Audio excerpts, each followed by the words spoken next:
नमस्कार। आज मंत्रिपरिषद में 18 विषयों पर चर्चा की गई और संबंध में निर्णय लिए गए। सबसे महत्वपूर्ण निर्णय राज्य में शिक्षकों की बहाली के संबंध में लिए गए। बिहार राज्य विद्यालय अध्यापक नियुक्ति स्थानांतरण अनुशासनिक कार्रवाई सेवा शर्त नियमावली 2023, आपको याद होगा कि कुछ दिन पहले ही मंत्रिपरिषद ने इसकी स्वीकृति दी गई और अब इसके अंतर्गत पदों के सृजन हुए, जैसे मूल कोटि के 40,185 पद जो मरणशील हो गए थे एवं विशेष शिक्षक के लिए पंचायत प्रारंभिक शिक्षक नगर शिक्षक के क्रम से मूल कोटि के स्नातक कोटि के 5,534 एवं 1,745 सभी पदों को प्रत्यार्पित करते हुए अब 1 से 5 तक के जो पद हैं वो 85,477 और 6 से 8 1,745 पद। तो ये आप समझ सकते हैं कि कुल जो पद सृजित हुए हैं वो 85,477 जो 1 से 5 के लिए और 6 से 8 के लिए 1,745 पद का सृजन हुआ है। साथ ही साथ इसमें यह भी निर्णय हुआ है कि ये जो परीक्षा है वो बिहार प्रशासनिक बीपीएससी द्वारा परीक्षा ली जाएगी। यह भी निर्णय मंत्रिपरिषद ने लिया है और साथ ही साथ इसका जो वेतनमान है उसका भी निर्धारण किया है। वेतनमान में जो प्राथमिक विद्यालय में मूल कोटि का जो अध्यापक का मूल पद है वो 25,000 होगा और जो स्नातक कोटि के विद्यालय अध्यापक का मूल वेतन है 28,000 होगा। तो इस पूरे पद का जो सृजन हुआ है इसमें कुल व्यय होगा 4,629 करोड़ 4,629 करोड़ अनुमानित 46 अरब 29 करोड़ 23 लाख 7,120 रुपए का व्यय होगा। तो ये मंत्रिपरिषद ने जो टीचर्स का जो पद सृजन है आपका 1 से 5 और साथ ही साथ आपका 6 से 8 का पद सृजन, साथ ही साथ उसका मूल कोटि का वेतन निर्धारण और साथ ही साथ इसका जो नियुक्ति की प्रक्रिया है उसका भी निर्णय मंत्रिपरिषद ने आज लिया है। इसके साथ ही साथ जो बिहार राज्य विद्यालय अध्यापक नियुक्ति स्थानांतरण अनुशासनिक कार्रवाई सेवा शर्त नियमावली 2023 है, इसमें जो 11 से 12 और 9 से 10 के भी पद सृजित किए गए हैं, जिसमें 11 से 12 तक के जो विद्यालय अध्यापक हैं 57,618 पद सृजित हुए हैं और 9 से 10 के लिए 33,186 पद हैं। तो आप समझ सकते हैं कि 4 आंकड़े हैं जो महत्वपूर्ण हैं। 1 से 5 के हैं 85,477, 6 से 8 के हैं 1,745, आपके 11 से 12 हैं 57,618 और 9 से 10 हैं 33,186। तो 4 आंकड़ों को अगर आप टोटल करेंगे तो आपको ग्रैंड टोटल मिल जाएगा कि कितने पदों का सृजन हुआ है। ठीक है, और सभी के वेतनमान भी निर्धारित हो गए हैं और सभी का जो नियुक्ति का प्रक्रिया है वह भी हो गया। 11 से 12 जो विद्यालय के अध्यापक हैं उनको 32,000 मूल पे होगा और 9 से 10 का है 31,000 मूल पे होगा। जो 11 से 12 है 32,000 उसका मूल पे होगा, मूल पे, और 9 से 10 है उसका मूल पे होगा 31। मूल वेतन के अलावा मैं बता देता हूं, मूल वेतन के अलावा आपका 42% डीए होता है। ठीक है, 8% एचआरए होता है, हाउस रेंट अलाउंस, फिर सीटीए अलाउंस होता है 1,500 के आसपास प्लस डीए, मेडिकल होता है आपका 1,000। इसके अलावा आपका पेंशन कंट्रीब्यूशन होता है, पेंशन में जो कंट्रीब्यूशन है सरकार देती है वो भी सरकार देती है और उसके बाद ग्रॉस सैलरीज का निकाला जाता है। तो डीए एचआरए सीटी जो सरकारी ना आम जो नॉर्मल हमारे सरकारी कर्मचारी और पदाधिकारियों का जो व्यवस्था है वही रहेगा। सीधा ट्रेजरी से, राज्य के कोष से सीधा वेतन मिलेगा।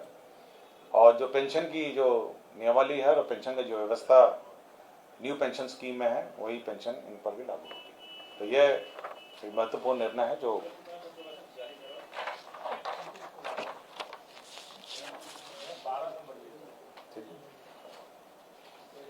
उन दोनों का मूल वेतन कितना बताया था सर? 1 से 5 वाला 1 से 5 में पढ़ देता हूँ फिर से।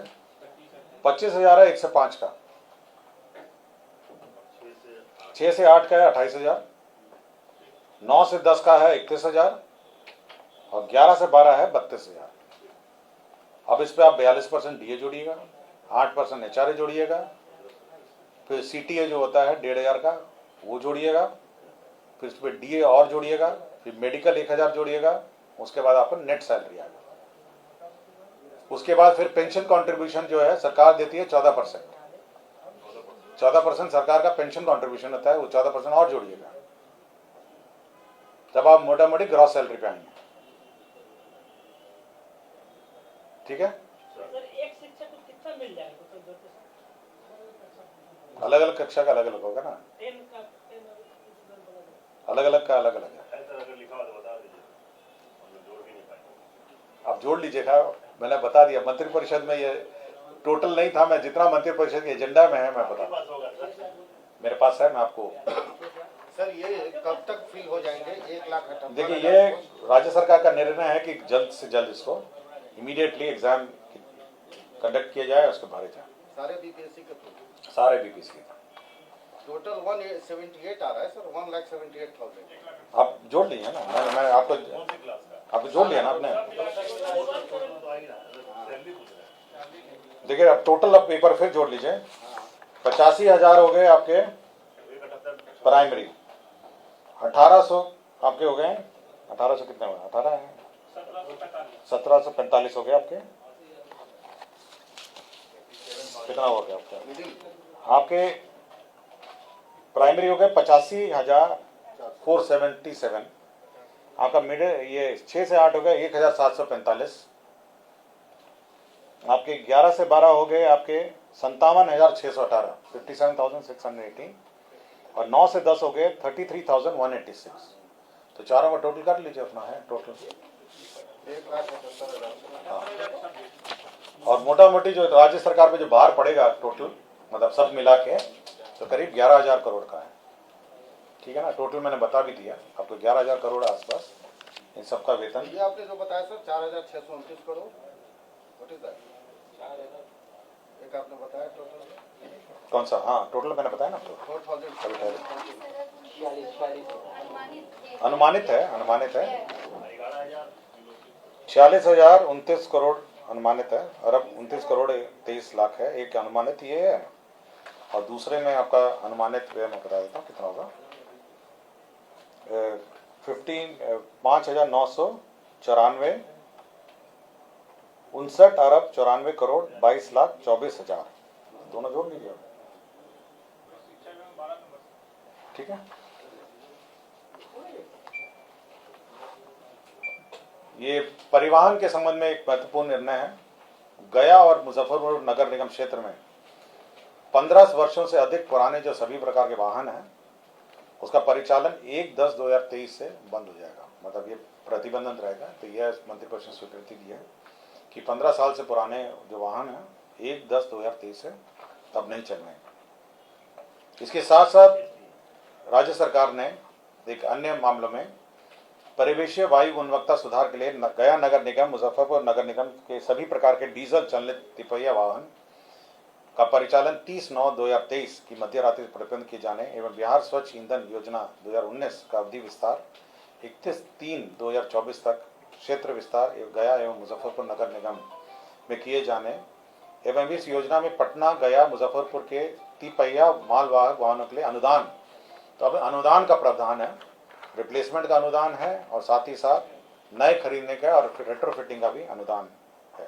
कितना अनुदान मिल रहा है? डीजल चलनित अथवा पेट्रोल चलनित तिपहिया मालवाहक वाहन का नए सीएनजी चलनित तिपहिया मालवाहक के प्रतिस्थापन पर 40,000 रुपये मिलेगा। डीजल चलनित अथवा पेट्रोल चलनित तिपहिया वाहन मालवाहन का नए बैटरी चलनित तिपहिया मालवाहन के प्रतिस्थापन पर 25,000 मिलेगा।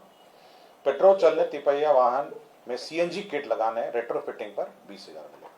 तो 3 है, एक 40,000 है, 25,000 है और 20,000।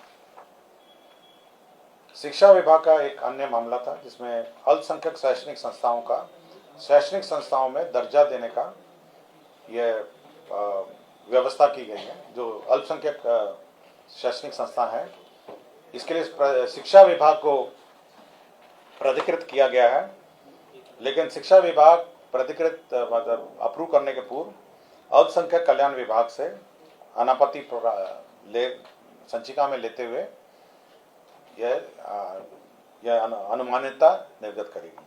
तो यह एक महत्वपूर्ण निर्णय है। देखिए, अल्पसंख्यक शैक्षणिक संस्थाओं का दर्जा कुछ संस्थाओं को मिलता है, इसके लिए नियमावली अलग है। आपको जानकारी होगा कि इसके लिए अलग से नियमावली भारत सरकार की भी है, और ये national commission for minority education institution act 2004 का एक एक्ट है, the national commission for minority education institution act 2004। इसके अंतर्गत प्रावधान है कि कैसे अल्पसंख्यक संस्थाओं को कैसे मान्यता दी जाए। तो हाँ, ये अल्पसंख्यक जो स्कूल्स हैं, माइनॉरिटी स्कूल्स हैं, क्रिश्चियन स्कूल्स हैं, ये सारे स्कूल्स हैं जो स्कूल्स हैं। नहीं, कोई अप्लाई करेगा कि हम अल्पसंख्यक संस्था हैं, हम लोग हाई स्कूल चलाना चाहते हैं, हमको अल्पसंख्यक संस्था का श्रेणी का दर्जा दिया जाए, अल्पसंख्यकों के विशेष के लिए है, तो उसमें ये प्रावधान है। ये एक्ट जो एक्ट मैंने आपको बताया, ये 2004 का एक्ट है, the national commission for minority education institution act 2004। इसमें एक अप्रोप्रिएट अथॉरिटी किसी को निर्धारित करना था जो ये अप्रूवल देगा। तो राज्य सरकार ने निर्णय लिया है कि शिक्षा विभाग इसका नोडल डिपार्टमेंट होगा, और जब भी देगा तो अल्पसंख्यक जो डिपार्टमेंट है, अल्पसंख्यक जो डिपार्टमेंट है, विभाग है, उससे अप्रूवल लेने के बाद देगा। अभी तक सर इसका प्रावधान पहले कुछ था क्या? पहले ये बहुत ही पुराने एक नियम से चलता था, मेरे ख्याल से 1969 या किसी का कोई नियम से चलता था। तो अब ये जो लेटेस्ट एक्ट के आधार पर ये दिया जाएगा। पहले बहुत पुराना एक नियम था, इसके आधार पर दिया जाता था, अब ये नए नियम दिया। मैं आपको कैबिनेट का निर्णय कम्युनिकेट कर रहा हूँ, ये विभाग आपको बताएगा कि ये अभी अप्लाई, ये जो नए जो अप्लाई करेंगे उनको मान्यता देने के लिए ये प्रावधान। ये निजी जो चलाते हैं वो लोग अप्लाई करेंगे। हाँ, जो कहेंगे कि हम अल्पसंख्यक संस्था, हमारा रजिस्ट्रेशन अल्पसंख्यक संस्थाओं में होना चाहिए, उनको अलग से कोई प्रिविलेजेस भी हैं, तो उनका रजिस्ट्रेशन की प्रक्रिया और उनको मान्यता देने की प्रक्रिया सरकार, राज्य सरकार ने निर्धारित की है। इसमें क्या फाइनेंशियल एड भी होगा सर? कुछ फाइनेंशियल एड? ये अभी केवल मान्यता है, तो पहले तो मान्यता है, उसके बाद एडमिशन की कुछ प्रक्रिया है, कुछ छूट है, ये सब है। तो पहले ये मान्यता है कि अल्पसंख्यक एजुकेशन संस्था का मान्यता। Basically they will be governed by state government education. ये जो रूल्स हैं, जो एक्ट है, उसके प्रावधान में वो होंगे, और अल्पसंख्यक शैक्षणिक संस्थाओं को मान्यता प्राप्त करने का, ठीक है ना। समाज कल्याण में पहले आपको याद होगा कि 10,000 बैटरी चालित ट्राईसाइकिल उपलब्ध कराने का निर्णय राज्य सरकार ने पिछले साल लिया था, तो इस साल भी लागू होगी, लेकिन ये जो 10,000 की लिमिट है उसको राज्य सरकार ने शिथिल कर दिया है। तो जितना बजट होगा उतना हम लोग, जितनी आवश्यकता होगी उसके अनुसार हम लोग इनको वितरण करेंगे। तो 10,000 की सीमा है वो बंद कर दी, शिथिल कर दिया है, और साथ ही साथ इस वर्ष भी योजना चालू है। भारत सरकार की एक योजना है, महिला एवं बाल विकास मंत्रालय भारत सरकार, वित्तीय वर्ष 2022-23 एवं 25-26 तक मिशन शक्ति योजना को स्वीकृत किया है। इसमें 59,80,52,417 रुपए है। तो बेसिकली इसमें जो भारत सरकार ने विभिन्न योजनाएं थी, उनकी मल्टीपल छोटी छोटी योजनाएं थी, उसको कंबाइन करके उसको मिशन शक्ति योजना करके उन्होंने नाम दिया है, और 59,80,52,417 का इसमें योजना होगा। इसमें भारत सरकार का अंश होगा 50,65,93,93,297, और बिहार सरकार का इसमें राज्य अंश होगा 9,14,59,120। ये एक महत्वपूर्ण योजना है भारत सरकार की जो स्वीकृत हुआ है। इसमें आम पब्लिक को कैसे क्या सुविधा मिलेगी? इससे सारी पुरानी ऑनगोइंग योजनाएं हैं, जैसे वन स्टॉप सेंटर है, आपका वन स्टॉप सेंटर महिलाओं के लिए चलता है, बेटी बचाओ बेटी पढ़ाओ घटक है, महिला हेल्पलाइन चलता है इसमें, और प्रधानमंत्री मातृत्व वंदना योजना है। ये सारी 4 योजनाएं हैं जो चलती थी, इसको कंबाइन करके एक योजना करा गया। पंचायती राज विभाग में अब हर पहले जो लेखापाल और आईटी सहायक है वह सीमित थे, जिसमें 4 या 2 करके कंबाइंड हम लोगों ने सैंक्शन किए थे। अब हर पंचायत में लेखापाल से आईटी सहायक का लिए 6570 पदों का सृजन किया गया है। ये संविदा आधारित होगा।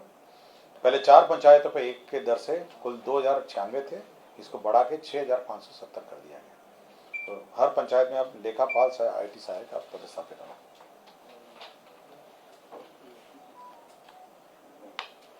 ये जो हमारा केंद्रित रूप से अधिप्राप्ति होती है गेहूं और चावल के लिए, तो राज्य सरकार ने लोन लेने के लिए 10,000 करोड़ का लोन लेने के लिए अधिप्राप्ति में जो पैसा भुगतान होता है उसमें स्टेट गारंटी संसूचित किया है। यह इस पर अनुमति दी गई है। 2000 पंचायत सरकार भवन के निर्माण की स्वीकृति राज्य सरकार ने दी है। इसमें 41 अरब 71 करोड़ 16 लाख रुपए व्यय होंगे।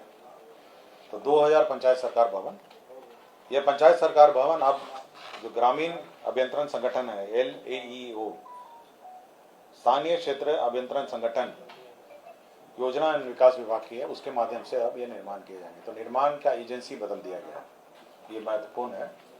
और जो LAEO है ना, ग्रामीण हाँ जो नहीं ये स्थानीय क्षेत्र अभियंत्रण संगठन, जो लोकल एरिया इंजीनियरिंग ऑर्गेनाइजेशन, जो स्थानीय क्षेत्र है, जो मुख्यमंत्री क्षेत्र विकास योजना का कार्यान्वयन करते हैं, बहुत सारी योजनाएं कार्यान्वयन करते हैं स्थानीय क्षेत्र में, तो उनके माध्यम से यह निर्माण होंगे।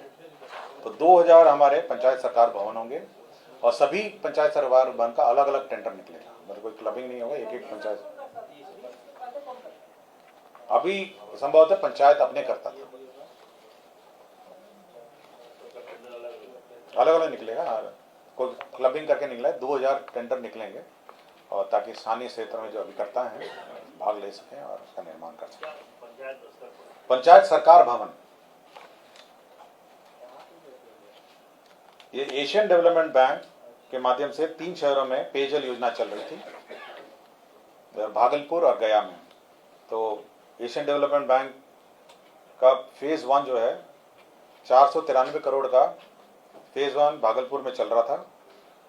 अब उसकी वर्तमान अनुमानित लागत 299.41 करोड़ रुपए की अब पुनरीक्षित प्राथमिक स्वीकृति दी गई है और बचे हुए कार्य अब राज्य योजना मद से किए जाएंगे। अब ADB के स्थान पर राज्य योजना मद से योजना का कार्यान्वयन किया जाएगा। इसी तरह फेज 2 जो है एशियन डेवलपमेंट बैंक भागलपुर का 331 करोड़ 35 लाख का पुनरीक्षित प्रशासनिक स्वीकृति दी गई है और बचे हुए कार्य अब राज्य योजना से होंगे। तो ADB के स्थान पर राज्य योजना का। इसी तरह गया में भी 485.84 करोड़ का योजना की प्रशासनिक स्वीकृति दी है और बचे हुए कार्य को यह राज्य योजना मद से किया जाएगा। ये तीनों योजना इन शहरों में पेयजल की जो योजनाएं हैं, जो तीनों ही गंगा जल से संबंधित है। भागलपुर भी गंगा जल से ही सप्लाई होता है पानी और गया वाले भी गंगा जल से। तो इनका जो क्षेत्र में जो तीनों स्थानों में जो पेयजल योजनाओं का कार्यान्वयन है, अब जो बचा हुआ कार्य है ADB के स्थान पर राज्य योजना से किया जाएगा।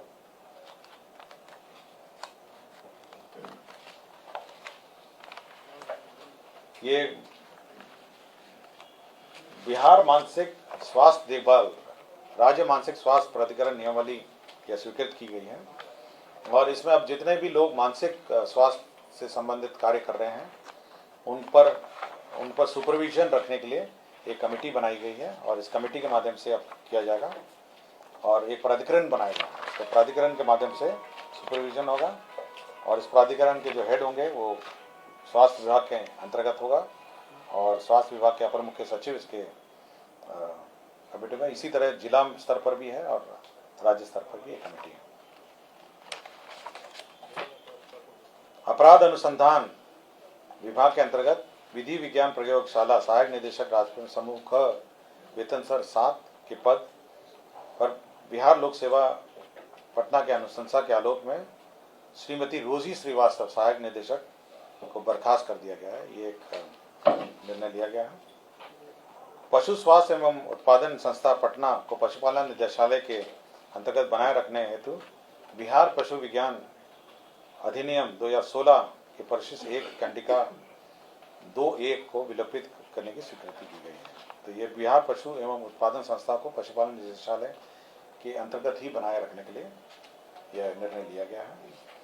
कर्मचारी चयन आयोग में प्रथम इंटर स्तरीय संयुक्त परीक्षा में 2014 के आधार पर निम्न वर्गीय लिपिक के पद पर नियुक्ति हेतु अनुसूचित अभ्यर्थियों के लिए सहकारिता विभाग के अंतर्गत निम्न वर्गीय वेतन स्तर 2 के 4 पदों का सृजन की स्वीकृति दी गई है।